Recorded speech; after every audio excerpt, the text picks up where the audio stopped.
Tots coincideixen a dir el mateix. Ryanair i la seva activació a Girona fa preveure que l'ocupació hotelera a la ciutat i rodalies sigui millor del que s'esperava.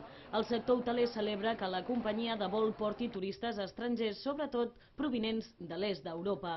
Però el perfil de turista per aquesta Setmana Santa és sobretot el català i l'espanyol. S'ha de dir que aquestes seran unes vacances de Setmana Santa que seguiran amb la prudència i l'estalvi que requereix el moment.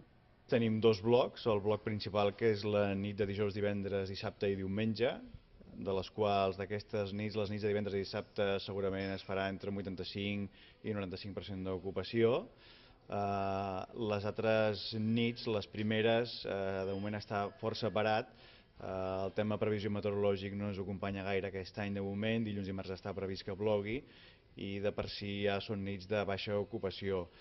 S'espera que els que fan una aturada aquests 4 dies festius ho facin durant menys temps d'estada fora, com també s'espera que les vacances es facin més a prop de casa i que siguin més barates. Per tant, mesures de contenció de les economies familiars, però que tot i així el ritme de reserves dels hotels gironins celebren les reserves que ja tenen fetes.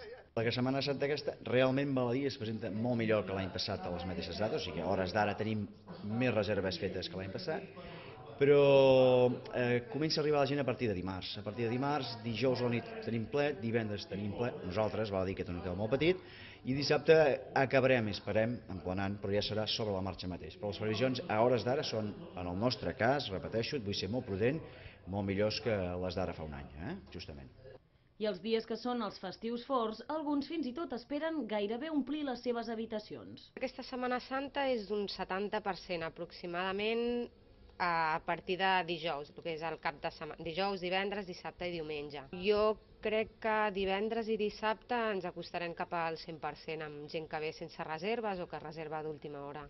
Promocions especials i packs d'ofertes no en falten, descomptes i tarifes reduïdes, però el tarannà serà el d'estades breus i sortides curtes.